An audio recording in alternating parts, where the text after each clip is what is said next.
Hi, my beautiful people. It is I, Faquana Andrew, and welcome to Conversations That Heal. I'm so excited. I know it's been a long time since I've made a podcast, but I have been really been impressed by the Father to make this podcast. So here we are. I'm so excited because I know that God has so much to say, and I am praying that you will be blessed by this. If we had to have a title for this podcast, we would definitely name this podcast Obedience Will Cost You, but Disobedience Will Cost You More. So for the last couple of days, the Lord has really been dealing with me on obedience and just because God has told you to do something, it doesn't mean that when you obey him that it's going to look pretty. Like, there's no guarantee that says when you obey God that it's going to look pretty. So what do you do when God tells you to leave the very thing that makes you feel secure? So we all know that I'm in Ghana. I've been in Ghana almost 4 years. I got a job here in Ghana where I was working remote in America. And I got the job at a very great time because, we were dealing with some different financial things, and the job came at the very perfect time. And I was on the job for a while. Let me rewind it. So before I even got this job, the Lord had told me that he wanted me to start a business. And this business was a recruiting business. And I'm like, Lord, I don't want to do this. I don't like to I don't like to deal with people that much. I love your people, but I just don't like to deal with them. So I'm like, no, I don't want to do it. And so God brought it up to me again, and then he brought it up to me again. And then slowly, I have been doing the job, but I wasn't fully doing the job. I still was, working. And then the Lord was like, nope, you have to leave your job and you have to do this full time. And I was like, what? Full time? So I ended up listening to God. I ended up leaving the job. Everybody was like, why are you leaving the job? My husband was like, no, don't leave the job. And I'm like, babe, I got to be obedient. The Lord's telling me to leave the job. And I end up leaving the job. So that's a backstory. So what do you do when obedience doesn't come with a complete plan, a guaranteed income, or a proof that everything will work out? So that's the little backstory about how God told me to leave the job. I ended up leaving the job and started my own business. I've been doing it since last year. I think maybe October. No, last year, December, I think, is when I did full time. And I left my job this year. I think it was March or February. I left the job, and I've been doing this full time. And I can't tell you that it's been peaches and cream, because if I tell you that it's peaches and cream, I would definitely been telling you a lie. It hasn't been peaches and cream. Actually, it has been times when I told myself, and I've said to my daddy, Abba, I'm like, Lord, I just want to give up. I want to quit, because this was not what I was expecting when you said that you wanted me to do this. This is not what I was expecting. This was not what the picture looked like for me. This cannot be logic. You telling me to leave my job. You told me to leave my job to come here to be full-time, to do full-time business, to be entrepreneur, to do full-time ministry. And this is what it looks like. If you would have told me this, I would have never did it. And I was just looking at the fact that I had responsibilities. I have my children. I got bills. The fear started to come. I had questions. I've always been a person where I have to do everything on my own. I've always had that independent, I can do it on my own type of mentality. And that was just the fact that, that's what I seen. I seen my mom take care of us by herself. She did it all by herself. So that's how I grew up. I can do it by myself. I'm not saying that's the right mindset to have. It is absolutely not. But that's my story. And even being married to my husband almost 4 years. 4 years in October. I've now gotten to a point where I'm like, okay, babe, you got this. I'm letting you do this. I'm not going to help you. I'm going to let you figure it out. You got this. And I'm not trying to control what everything looks like. Like, I'm just letting everybody do what they need to do. And so as I was sitting back and I was just, listening to the Lord, and I was just really meditating in obedience.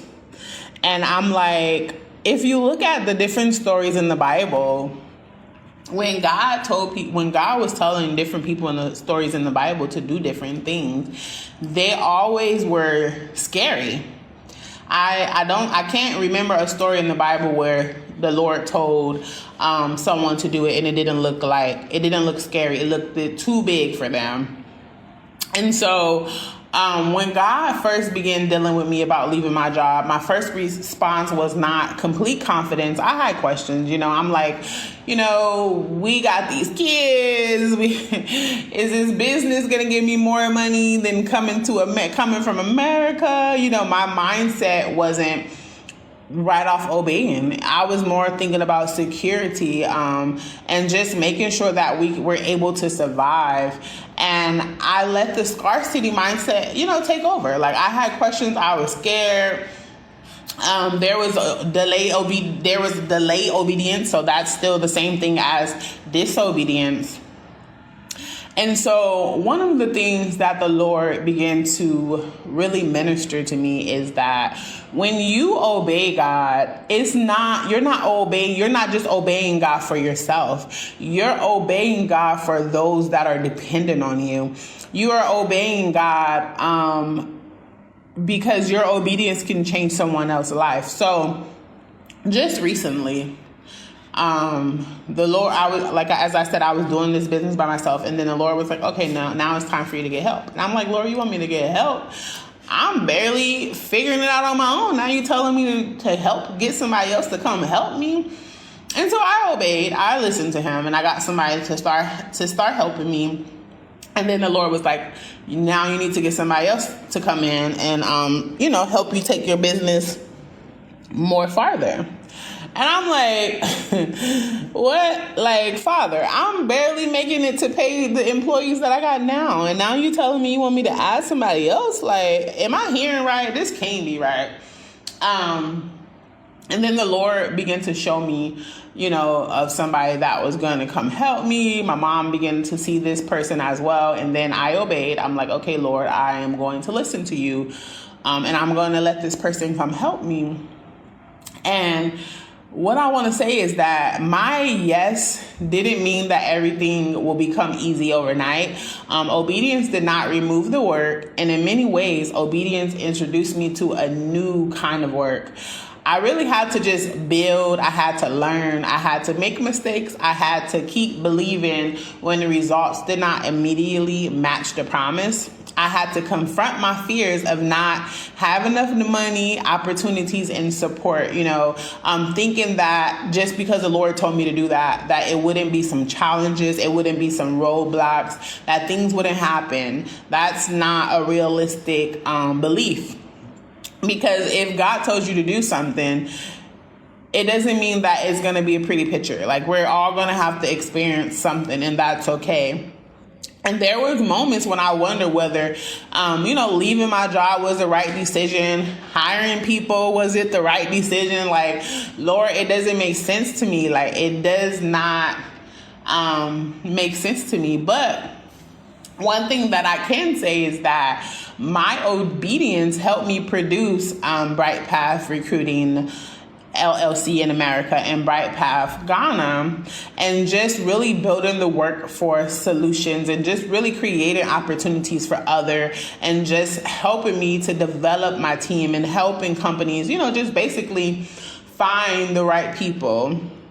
And even though at the moment I didn't feel comfortable, I had questions, I didn't understand, I didn't want to leave. That was the first thing. I'm like, oh no. But I'm happy that I obeyed him, even when I didn't see the end result, even when it was hard for me to let go of that stable income. It was hard for me to let go of the lifestyle that I was, living right then and there. And one thing that I can say that leaving my job, I've been having more time to just meditate on the Father. I've been having more time to pray. I haven't been confined to having to work those American hours being in Ghana. And that's one thing that the Lord has been showing me. Like, he doesn't want anything that's going to take my attention and my time away from him. So when I left my job, I could not see every person who could eventually be affected by my obedience. I could not see every candidate who would need an opportunity, or every employer who would need help, every team member who would be a part of the vision, or every business idea God would allow us to develop. I was just thinking about my obedience may cost me, but God was also thinking about the people who would benefit from my obedience. This is something that we sometimes forget, that our obedience is not even about us. Our obedience is about other people, our assignments, our businesses, our ministries, and opportunities waiting for us on the other side of us just saying yes. So I'm reminded of Hebrews 11 and 8. It says, by faith, Abraham, when he was called to go out into a place which he should after receive for an inheritance, obeyed, and he went out not knowing whither he went. And that reminded me of a time before I moved to Ghana. The Father told me that I was leaving, to move to Africa. And this is before I even knew that I was going to be even getting married to my husband. And I'm like, I'm leaving to Africa. Like, I don't know nobody in Africa. I'm leaving my family. And God just told me, like, I called you to go there. And I called you to possess the land. And I called you to go there to take territory. And when you go there, you'll bring your family and you'll bring others there. And at the time, it didn't make sense to me. And at the time, I was, afraid. I was scared about just listen and obey. But one thing about me is I'm going to obey. I'm going to listen. And even though people were like, no, blah, blah, blah, they all had they said, I just was like, no, I'm going to obey. So one of the things I want you to know is God may not give you the complete map because he wants you to trust the one that's leading you. And one thing that I always like to even remind my team is God is a good father. Like, he cares about the very little details about you, concerning you. He said that he knows every hair on your head. So why wouldn't he be concerned about the small things concerning you? Even the things that you think are not important, God cares about those things.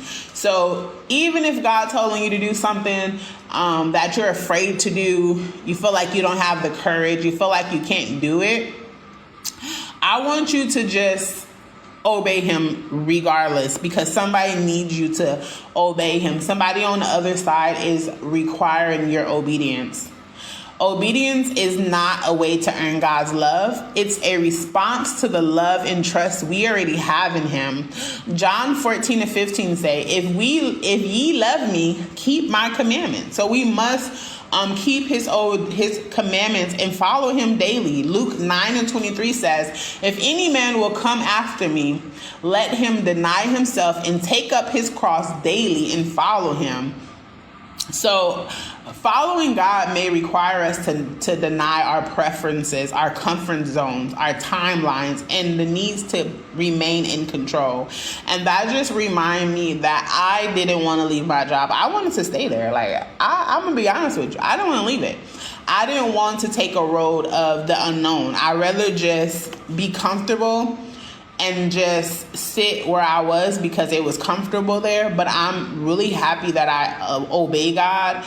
Even though sometimes I wake up and I will like, Lord, how am I going to do this? How am I going to do that? One thing that I can tell you is that he has never forsaken me. Like, everything that I've needed, he's always provided for me. And he's always made sure that we have everything that we need. So if you look at James 2 and 17, it says, even so faith, if it has not worked, it is dead being alone. So there comes a point of time when praying about what God already told us to do becomes a way of delaying obedience. Faith must eventually require a movement. It requires movement. So you can pray about the same thing over and over. Oh Lord, I want to do this. I want to do that. And the Father is already saying, I've already given it to you. I've already given you the idea, but you have not yet moved. And I'm reminded of something. I don't remember where I heard this from, but I'm hearing it now. What do you have in your hand? So I want to ask you, dear brother, dear sister, what do you have in your hands? What are some things that the Lord has told you to do and you have not yet done it? So God can multiply, but we have to first surrender it over to him.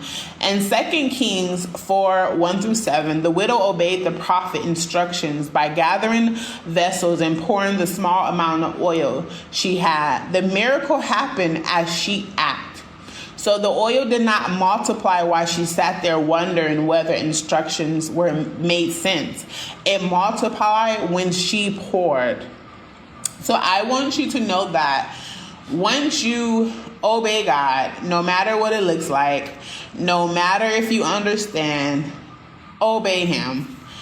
What has God already told you to do? What instructions have you been delaying because you do not understand how it will work? Maybe God is telling you to leave something, start something, forgive someone, have a difficult conversation. Maybe he's telling you to return back to school, write a book, launch the ministry, or surrender an area you have been trying to control. I'm not telling you to make an emotional decision or leave your job simply because I left mine. Definitely don't do that. I'm telling you to seek God until his directions become clear. And when he speaks, obey him. No matter how you feel, obey him. No matter what they say, obey him. No matter what it looks like, obey him. No matter if you look crazy, you sound crazy, obey him. The obedience that you have to do is not for you. It's for those that are called to you. Once you obey and once you move one foot in front of the other, you are bringing value and life to someone else. So recently, this past weekend, me and my family, we went out to feed the homeless. And this is something that we have always done. We've done a couple times since I've been here in Ghana, and we haven't done it in a while. But the Lord has really been telling me it's time for me to get back. He's sending me multiple reminders that it's time. And then my mom, she was like, it's time for you to, do something, blah, blah, blah, for somebody else. And I'm like, yeah, you're right. I have been doing things, but I haven't been doing this one thing that the Lord has told me to do. So I told my husband, I said, babe, we're going to go feed the homeless. We're going to feed the less fortunate on Saturday or Sunday, which day you don't have to work. And he's like, okay, let's just do it Saturday. We went out there. And as we went out there, I said, Lord, this is the prayer that I said. I said, Lord, as we go out here and feed your people, I want what we have to go to the ones that really need it, the ones that have prayed for this, that really need this. So as we went out there, we seen some people. We seen this lady and her children, and we called them over and we gave them food. And then we were driving, and then I prayed the prayer again. I'm like, Lord, let this go to people that really need it. And then we end up finding these other lady and their children. And then I watched them take the food, and then they sat in the middle of this island and they ate the food. And I was like, imagine if I didn't obey him. Imagine if I didn't listen to his instructions and go out here and feed these people. Then that family would have not been able to eat that night. And even though it may seem small, it was something for them. I remember the time when I was on the streets and God started sending people to me to minister to me. I think about, imagine if they didn't obey, then they would never planted those seeds in me to get off the street. So when you obey not only for you, but you are obeying for those that need your obedience. They need to hear your yes. So you may not know how everything will work. Abraham did not know where he was going. The widow did not know how the oil would multiply. Peter did not know what would happen when he stepped out of the boat. But obedience created room for God to demonstrate his faithfulness. The question is not whether obedience will cost you something. The question is simple. Is whether you trust God enough to believe that whatever you surrender to him is safer in his hands than it is in your hands. So my brother and my sister, I want you to obey God no matter what it looks like and no matter what it seems like. Know that the creator of the universe, your daddy, God, he cares about every little detail concerning you. So just obey him. Just obey him. So before we go, I do want to say a prayer. So Father God, in the name of Jesus, thank you for every person listening to this episode. God, give us a heart that is sensitive to your voice and willing to obey you. Forgive us for the times we allow fear, comfortability, money, people's opinions, and our needs for control to become more important than your instructions. Help us to demonstrate your voice from our emotions. Give us wisdom, confirmation, discernment, and godly counsel. When you speak, give us the courage to move, even when we cannot see the entire plan. Break the spirit of fear and the survival mindset, the scarcity mindset that makes us believe we must hold on to something you have told us to release. Teach us to trust you as our source. Give us the faith to pour the oil, take the steps, build the business, write the vision, and follow whatever you lead. Let our obedience create opportunities, freedom, and blessings that extend beyond us and reach the people connected to our assignment. We surrender our plans, our preference, comfortability, and timelines to you. Let our answer be yes, even before we understand. In Jesus' name I pray. Amen. So I pray that this podcast really helped you. Thank you for listening in and tuning in. I pray that you will obey God no matter what it looks like, no matter what it seems like. And just go back and read that second Kings. I believe I said 4:1-7, and just read the story and just take some notes. I love you, of course, with the love of God, and have an amazing day. Bye.